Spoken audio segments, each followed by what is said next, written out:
नमस्कार सर, मैं आनंद। स्वागत है आपका फाइनेंशियल फ्रीडम पाने के सफ़र पर। दोस्तों, आर्थिक आज़ादी सबके जीवन में हो, यही कामना के साथ मैं अपनी जानकारियां आप तक लाता रहता हूं। आज मैं बात करने वाला हूं, क्या बेटी की शादी में बारातियों का स्वागत कैसे म्यूचुअल फंड से कैसे करें, बारातियों का स्वागत म्यूचुअल फंड से कैसे करें, इस पर मैं आज बात करूंगा। साथ ही कुछ कमेंट भी लूँगा। लेकिन आगे बढ़ने से पहले मेरा आपसे एक निवेदन, कृपया चैनल को सब्सक्राइब कर दीजिए और नोटिफिकेशन की बटन को ऑन करके ऑल का घंटा दबा दीजिए। और हाँ, म्यूचुअल फंड को लेके आपके मन में कोई भी सवाल हो तो कमेंट बॉक्स में जाकर लिखें। मैं आपके सारे सवाल पढ़ता हूँ और सबका जवाब देता हूँ। दोस्तों, चलिए शुरू करते हैं आज का वीडियो। देखिए, बेटी की शादी या बेटी की पढ़ाई, बेटे की पढ़ाई, उसका काम धंधा, इस सब के लिए कहीं ना कहीं माता पिता के दिमाग में कुछ चिंता भी हो सकती है और कुछ योजनाएं भी हो सकती हैं। महंगाई लगातार बढ़ती जा रही है और इस महंगाई के कारण लोगों को ऐसा लगता है कि जिनके अभी छोटे बच्चे हैं, आज से 15 साल 20 साल बाद उनको शादी करनी है, तो उसके लिए वो कैसे पैसा इकट्ठा करें। और ये जो बात हम करने जा रहे हैं कोई नई बात नहीं है। पहले से पुराने ज़माने से घर परिवार में बेटा बेटी के लिए कहीं गोल्ड खरीद के रख लिया जाता था, कुछ और भी सामान बना के रख लिया जाता था, कुछ सोफ़े फर्नीचर, ये सब भी कई दिन पहले से प्लानिंग होकर बनने लगते थे। मगर आज के समय में वो जो पुराना तरीका था, सिर्फ बैंक में पैसे जमा करने वाला या गोल्ड में इन्वेस्ट करने वाला, उस समय में इतनी सुविधाएं इस तरह की नहीं थी जहाँ पे पैसे को अच्छे से ग्रोथ कर सके। लेकिन आज टेक्नोलॉजी भी हमारे पास है और आसान हो गया है इन चीज़ों को जानना समझना। तो मेरे पास एक कमेंट आया था राज यादव जी का। इन्हें लिखे थे, सर जी नमस्ते, मेरी बेटी 1 साल की है, उसकी शादी 20 साल बाद करनी है, उसके लिए आज की तारीख में 50 लाख, आज की तारीख में अगर शादी करते हैं तो 50 लाख रुपए का खर्चा होता है। उसको देखते हुए समय और इन्फ्लेशन यानी महंगाई के हिसाब से 20 साल बाद कितने रुपयों की आवश्यकता होगी, क्योंकि आज जो चीज़ महंगी जो जिस रेट पे मिल रही है 20 साल बाद उस रेट पर तो मिलेगी नहीं। तो ये जो 50 लाख रुपए की शादी अगर हम आज करना चाहते हैं तो 20 साल बाद इसके लिए कितना खर्चा होगा और उस खर्च की व्यवस्था हम कहाँ से करेंगे। बेटी की शादी 20 साल बाद करनी है, आज शादी करेंगे तो माना कि 50 लाख रुपया खर्च होगा, लेकिन 20 साल बाद महंगाई डायन खाए जात है, मम्मी पापा तो बहुत ही कमात है, महंगाई डायन खाए जात है। ये गाना हर घर में चलता है ना। तो उसके लिए महंगाई जो है वो इस तरह से बढ़ती जा रही है, यहाँ से इस तरह से बढ़ रही महंगाई लगातार। अब क्या होगा, अब आपके माना कि जो महंगाई की दर है हमारे भारत में वो लगभग 6-6.5% के आसपास है। तो मैं मान लेता हूँ कि अगर हर साल 6% की दर से महंगाई बढ़ती है तो जो 50 लाख रुपया आज खर्च हो रहा था वो आज के 20 साल 50 लाख रुपए में उतनी ही व्यवस्था, उतनी ही सेवा, उतनी ही बारातियों का स्वागत करने के लिए 1,60,35,677 रुपये लगेंगे। इसीलिए मैं कहता हूँ वीडियो थोड़ा लंबा हो सकता है, कृपया पूरा देख लें, अच्छा लगे तो शेयर ज़रूर करें। मैं ये कहता हूँ कि जो लोग पुराने तरीक़ों पर सिर्फ एफडी खरीद लेना, सोना खरीद लेना, उसी को जानते हैं, उनके लिए ये जानना ज़रूरी है। ये जो 50 लाख रुपया आज आप बैंक में जाते हैं, बैंक या LIC में जाते हैं, किसी बीमा कंपनी में जाते हैं, वो आपसे कहता है कि इतने रुपए जमा करो, आज 5 लाख जमा कर दो, 10 साल बाद इतने मिलेंगे, 20 साल इतने बाद इतने मिलेंगे। अरे महंगाई को कौन कैलकुलेट करेगा सर? आपका पैसा ख़त्म हो रहा है वहाँ पर। आपके पैसे को ऐसी जगह इन्वेस्ट करना है जो महंगाई को बीट कर सके। महंगाई जिस तरह से बढ़ रही है उससे कम 1 से 2%, 4% रिटर्न ज़्यादा मिले तो बात बने।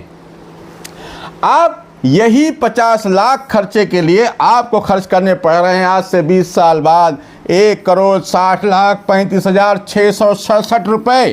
क्यों? क्योंकि महंगाई बढ़ती जा रही है। ये देखिए, ये है इन्फ्लेशन कैलकुलेटर। 50 लाख रुपए को मैंने यहाँ रखा और इन्फ्लेशन यानी महंगाई का दर रखा 6%, समय दिया 20 साल। ये 20 साल में आप देखेंगे ये 50 लाख की जो फ्यूचर कॉस्ट हो रही है वो ये हो रही है 1,60,00,000 से ऊपर। अब बेटा बेटी की शादी करनी है, 20 साल बाद करनी है, इसके लिए प्लान अभी से बनानी होगी। अब कुछ लोग कहेंगे सोना खरीद के रख लेते। अरे सोना खरीदोगे, जेवर खरीद के रखोगे, देखो 24 कैरेट की गिन्नी खरीद के रखे तो बात अलग है। अब जेवर खरीद के रखे, 20 साल बाद डिज़ाइन बदल गई, फैशन बदल गया, फिर आप सुनार के पास बार बार जा रहे हैं उसको लेकर के, तो वो भी ठीक है, कुछ रखना चाहिए। मैं ऐसा नहीं कह रहा हूँ कि बिल्कुल भी गोल्ड नहीं होना चाहिए, बिल्कुल भी एफडी नहीं होना चाहिए, ऐसा नहीं कह रहा हूँ। वहाँ सब भी होना, लेकिन ऐसी जगह पर भी हो जहाँ पर आपका पैसा ग्रोथ करे।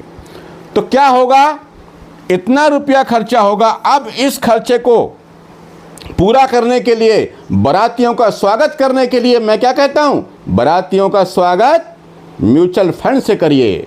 कैसे करेंगे? तो देखिए, एक योजना बना करके मैं 2-3 प्लान आपके सामने रख रहा हूँ।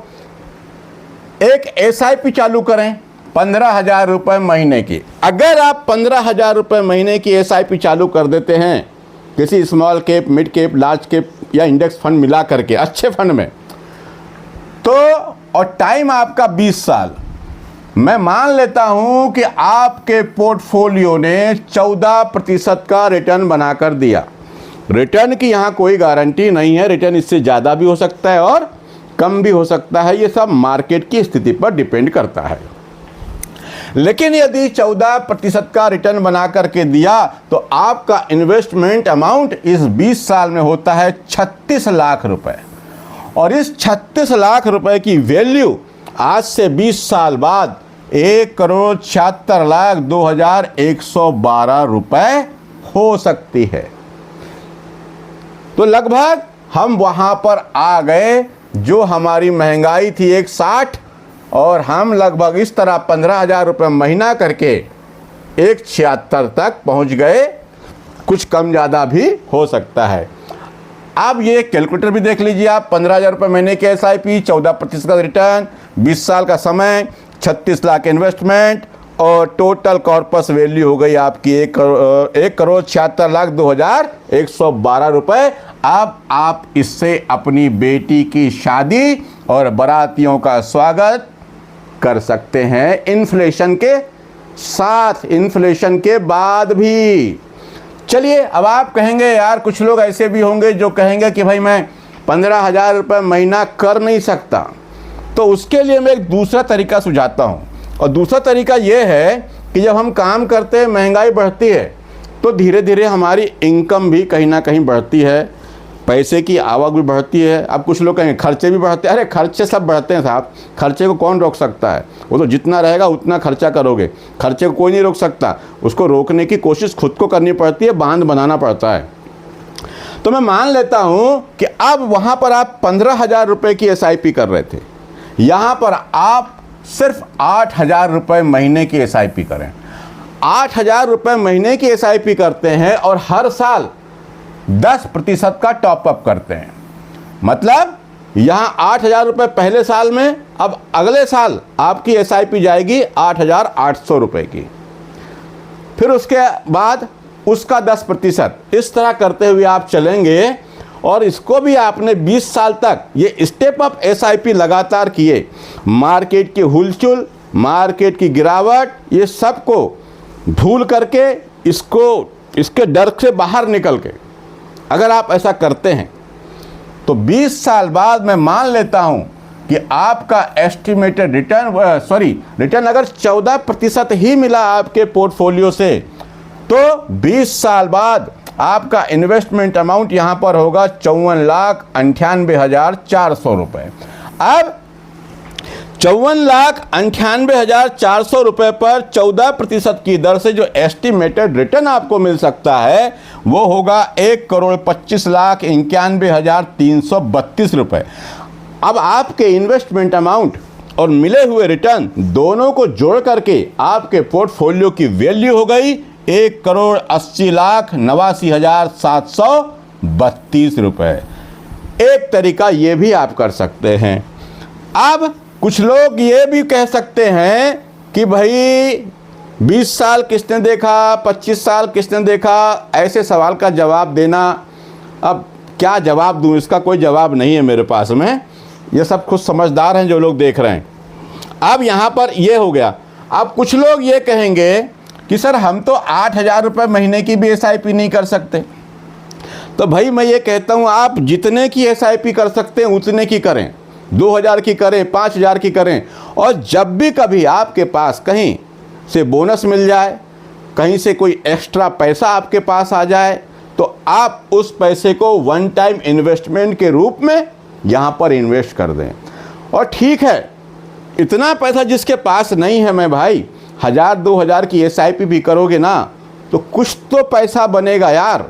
और पैसा वो बनेगा जो महंगाई को बीट करके बनेगा, आपके इन्फ्लेशन को पछाड़ के बनेगा, उसकी बात करता हूँ। इसलिए कैलकुलेशन करें और मेरे बताए हुए किसी भी म्यूचुअल फंड में इन्वेस्ट करने से पहले खुद की रिसर्च करें, उसके बाद ही इन्वेस्ट करें। अब ये पैसा आपके पास हो गया 1,80,90,000 लगभग। अब क्या करना चाहिए? अब जो कह रहा हूँ ये सुनना बहुत ज़रूरी है।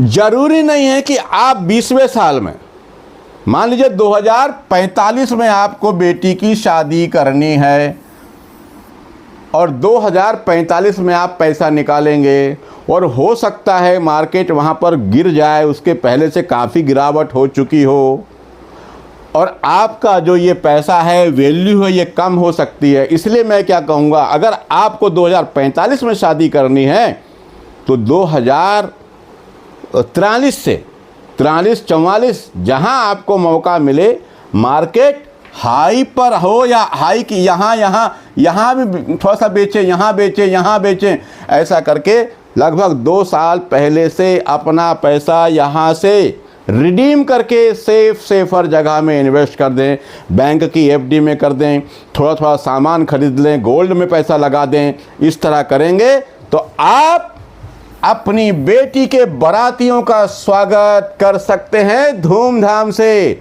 म्यूचुअल फंड के साथ। दोस्तों प्लानिंग कीजिए, ज़रूर आपको फ़ायदा होगा। ये वीडियो अगर आपको अच्छा लगा हो तो अपने दोस्त भाई व्हाट्सएप यूनिवर्सिटी में शेयर कर दीजिए और हाँ, चैनल को सब्सक्राइब करना मत भूलिए। और अब मैं आता हूँ कुछ कमेंट पर। कमेंट को देखते हैं तो यहाँ लतीफ़ पिंजारी ये लिखते हैं, सर जी 60 लाख रुपए रख करके, उसको सेफ रख करके वहाँ से SWP करना चाहते हैं तो कितना करना चाहिए? तो देखिए, आपने भी कुछ किया है, बैलेंस HDFC का बैलेंस एडवांटेज फंड, ICICI का प्रूडेंशियल मल्टी एसेट एलोकेशन, ये आपने किया। देखिए, ये मल्टी एलोकेशन वगैरह की वजह मैं समझता हूँ कि SWP के लिए हाइब्रिड फंड ज़्यादा अच्छे होते हैं। तो देखिए, यहाँ पर आप जब जाएंगे तो मैं एक उदाहरण लेके देख रहा हूँ, 7 साल बोल रहे हैं आपने, 7 साल का टाइम दिया है। तो यदि किसी ने, हम इसका परफॉर्मेंस देखें, HDFC हाइब्रिड फंड, तो यहाँ पर आप देखेंगे किसी ने 60 लाख रुपया रखा। कब रखा? 19 अप्रैल 2018 को, और हर महीने 30,000 रुपये लेता गया, क्योंकि आपने 50% कहा है और इतना ही निकालना चाहिए। आप 30,000 रुपये हर महीना निकालता गया और 7 साल तक, ये 19 अप्रैल 2025 तक 7 साल तक पैसा निकाला 30,000 रुपये महीने के हिसाब से। तो आओ कुल 84 महीने में 25 लाख 20,000 रुपया, 25 लाख रुपए और 20,000 रुपये निकाल चुके। और आज भी उस पोर्टफोलियो की वैल्यू है 88,97,425 रुपये। 7 साल तक 30,000 रुपये महीना निकालने के बाद भी आपके जो 60 लाख थे उसकी वैल्यू 88-89 लाख रुपए है। अब मैं ये कहूँगा कि ये एक ही फंड में पूरा पैसा 60 लाख इन्वेस्ट ना करें, 2 फंड ले लें और 15-15 हज़ार रुपये की SWP प्लान वहाँ से आप चालू कर सकते हैं। चलिए राम जी चौधरी, सर जी PPF 7,000 महीने का है, 4 साल हो गए, क्या करूं? देखिए ये करना आपको है, पहले PPF को समझ लीजिए और म्यूचुअल फंड को। PPF में जो रिटर्न आपको मिलता है वो फिक्स रिटर्न होता है, 7, 7.5, 8% जो भी रिटर्न मिलता है वो फिक्स होता है, वहाँ पे कोई दिक्कत। लेकिन यहाँ मार्केट में उठापटक गिरावट चलते रहती है। अगर आप इस सब को समझते हैं, जानते हैं, रिस्क ले सकते हैं, आपके पास टाइम है, तो मैं कहूँगा कि PPF से ज़्यादा रिटर्न आपको म्यूचुअल फंड में मिल सकता है। बाकी इन्वेस्टमेंट के पहले आप अपने हिसाब से करें। चलिए अगला कमेंट आता है, राजेंद्र सर ये लिखते हैं, review my portfolio, Motilal Oswal, Nifty capital market, और क्या Motilal Oswal mid cap fund DG direct growth मतलब है ना, मिड कैप फंड है, और निफ्टी ओसवाल मोमेंटम 50, यहाँ पर आप अपना इन्वेस्टमेंट कर रहे हैं मोमेंट इंडेक्स फंड में। और अभी आपने चालू किया 2024-25 से, आप लंबा समय भी यहाँ पर देना चाहेंगे, कहीं कोई दिक्कत नहीं। लेकिन मैं ये कहूँगा, यहाँ पे एक चीज़ लिखी है आपने कि LIC पोस्ट ऑफिस में आप इन्वेस्ट करते थे, अब यहाँ करना चाह रहे हैं म्यूचुअल फंड में। तो देखिए म्यूचुअल फंड में मार्केट के उतार चढ़ाव को देखना पड़ेगा, लेकिन मैं ये कहूँगा कि आपके ये फंड, ये जो कैपिटल मार्केट फंड है आपका, इसका AUM बहुत कम है, होल्डिंग भी सिर्फ 15 कंपनियों में है। तो मैं कहूँगा मेरे हिसाब से ये फंड अच्छा नहीं है, इस फंड से निकल जाता, मैं इस फंड में इन्वेस्ट नहीं करता। इसकी बजाय लंबे समय के लिए मैं किसी ब्लू चिप कंपनी में, ब्लू चिप AMC के फंड में, लार्ज कैप फंड में, निफ्टी 50 फंड में, या निफ्टी नेक्स्ट 50 इंडेक्स फंड में, फ्लेक्सी कैप फंड में, मल्टी कैप फंड में, ऐसी जगह पर इन्वेस्ट करता। ये फंड सेक्टोरल, थीमेटिक, ये सब बिल्कुल पसंद नहीं। मैं मोमेंटम को कुछ हद तक ठीक कह सकता हूँ, पर वो भी बहुत अच्छा नहीं। मैं ब्रॉडर मार्केट में पैसा लगाना पसंद करता हूँ, 2, 4, 10 कंपनियों में पैसा लगाना मुझे ठीक नहीं लगता। बाकी आप अपने हिसाब से करें, पर मेरे हिसाब से तो ये फंड बहुत अच्छे नहीं है, आप इससे निकल सकते हैं। मिड कैप फंड आपका अच्छा है, ये मोमेंटम भी यस या नो में है मेरे हिसाब से। बाकी आप अपने हिसाब से कर सकते हैं, क्योंकि आप FD LIC छोड़कर यहाँ पर आए हैं और मार्केट में गिरावट होगी तो आप परेशान ना हो जाएं। मुकेश कुमार, सर नमस्कार, सर फ़ोन पे से एक बार में कितना लमसम कर सकते हैं? अब फ़ोन पे में सर मुझे नहीं पता कितना लमसम कर सकते हैं, पर मैं ये कहता हूँ कि फ़ोन पे से इन्वेस्ट पर करने के पहले आपने देखा क्या कि उसका एक्सपेंस रेशो कितना है, उसको आप देख लीजिए। मुझे लगता है फ़ोन पे का एक्सपेंस रेशो बहुत ज़्यादा है।